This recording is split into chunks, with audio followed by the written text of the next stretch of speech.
Assalamualaikum warahmatullahi wabarakatuh. Selamat datang kembali di channel Teguh Muryanto. Di video kali ini saya akan berbagi informasi tentang konsep dan manfaat multimedia interaktif.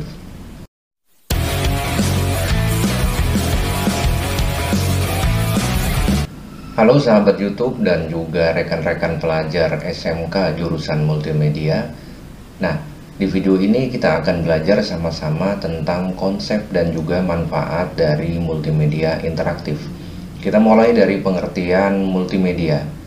Ya, pengertian multimedia adalah kombinasi dari teks, foto, seni grafis, ada suara, ada juga animasi dan elemen-elemen video yang dimanipulasi secara digital. Nah, kata multimedia berasal dari bahasa Latin multus yang berarti berbagai atau multiple, dan juga media yang berarti tengah atau pusat. Nah, media merupakan bentuk jamak dari medium yang dapat diartikan sebagai perantara. Saat ini multimedia digunakan di berbagai aspek lingkungan. Multimedia digunakan dalam lingkungan sebagai berikut. Nah, yang pertama, penerapan multimedia dalam lingkungan bisnis. Nah, seperti presentasi bisnis, kemudian pelatihan, pemasaran, periklanan, kemudian ada database, katalog, kemudian ada demo produk, dan juga komunikasi jaringan. Nah, yang kedua, penerapan multimedia di lingkungan sekolah. Nah, sangat penting karena multimedia dapat memprovokasi perubahan secara radikal dalam proses pengajaran pada dekade-dekade mendatang. Nah, khususnya saat siswa cerdas menemukan bahwa mereka dapat keluar dari batasan metode pengajaran secara tradisional.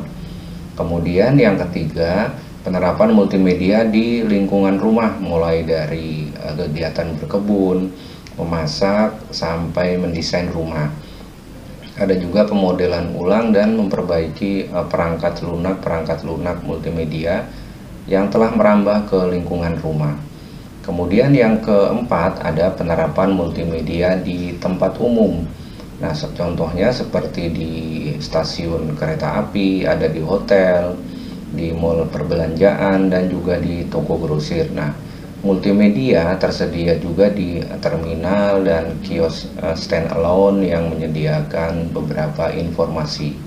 Nah, berikutnya mari kita sama-sama belajar tentang manfaat dari multimedia.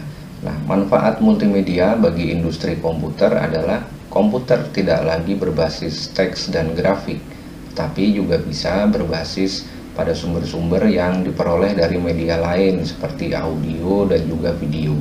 Nah, sistem komputer multimedia sudah banyak berubah.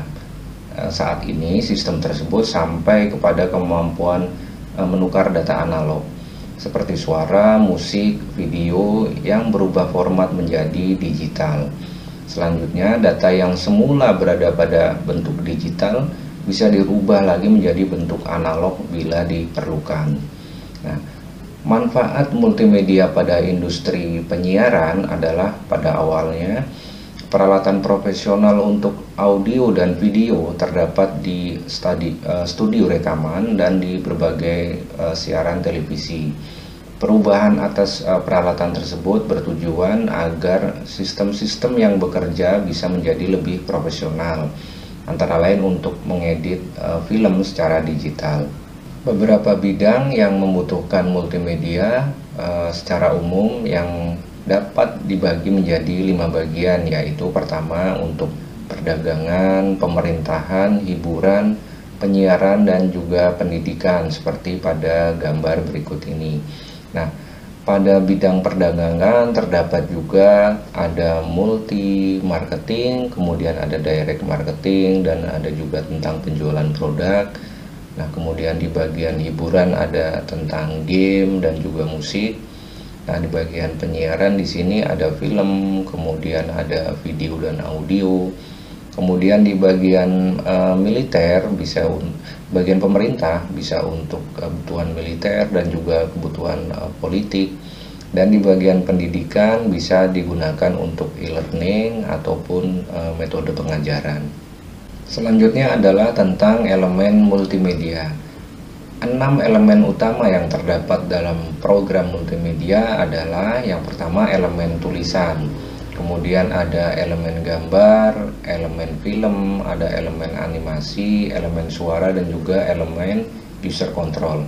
Nah, elemen tulisan merupakan dasar dari semua aplikasi sebagai tampilan layar yang mempertunjukkan kata-kata yang mungkin dibuat dengan berbagai gaya dan bentuk tulisan, pengaturan warna, serta penambahan beberapa penekanan agar memperoleh perhatian yang lebih dari yang lainnya. Berikutnya adalah tentang kategori multimedia. Nah, berdasarkan karakteristiknya, media dapat dibedakan menjadi dua, yaitu bentuk linier atau pasif dan juga non-linier atau interaktif. Dalam bentuk pasif, tidak ada alat kontrol untuk pengguna. Nah, multimedia berjalan secara sekuensial atau berurutan, contohnya film. Nah, dalam bentuk interaktif terdapat alat kontrol dari pengguna untuk menentukan apa yang akan dikehendaki. Contoh dari bentuk interaktif adalah multimedia interaktif. Saat ini telah berkembang hypermedia sebagai bentuk inovasi dari pengembangan multimedia interaktif. Nah, istilah hypermedia ini merupakan istilah yang diciptakan oleh Ted Nelson. Hypermedia merupakan perpanjangan logis dari istilah hypertext, ya, di mana teks, grafis, video, audio, dan biasanya hyperlink ini untuk menciptakan, dan juga hyperlink untuk menciptakan umumnya nonlinear media berbagai informasi. Hypermedia adalah perpanjangan dari hypertext dan juga multimedia, yaitu suatu media di mana informasi itu tidak hanya berjenis teks, tapi juga bisa berjenis gambar, suara, video, ataupun multimedia. Nah, sebuah hypermedia dimaksudkan untuk menyajikan informasi yang interaktif yang dapat berhubungan dengan banyak media yang lebih luas.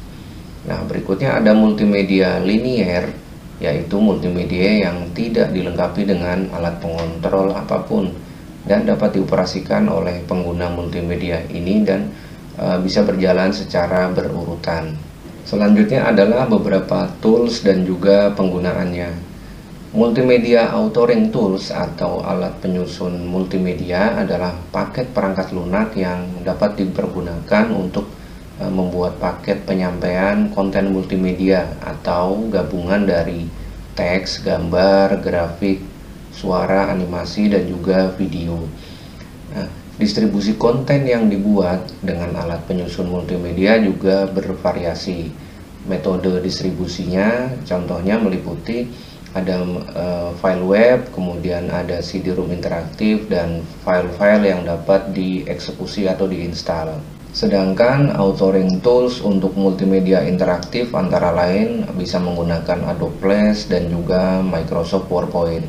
Dan untuk aplikasi lainnya bisa menggunakan Authorware, Adobe Director, kemudian ada Lectora, ada Composer FX, dan lain-lain. Nah, sahabat YouTube dan juga rekan-rekan pelajar SMK jurusan multimedia, demikian penjelasan tentang konsep dan manfaat multimedia interaktif. Selamat belajar, semoga keberkahan selalu menyertai kita semua. Wassalamualaikum warahmatullahi wabarakatuh.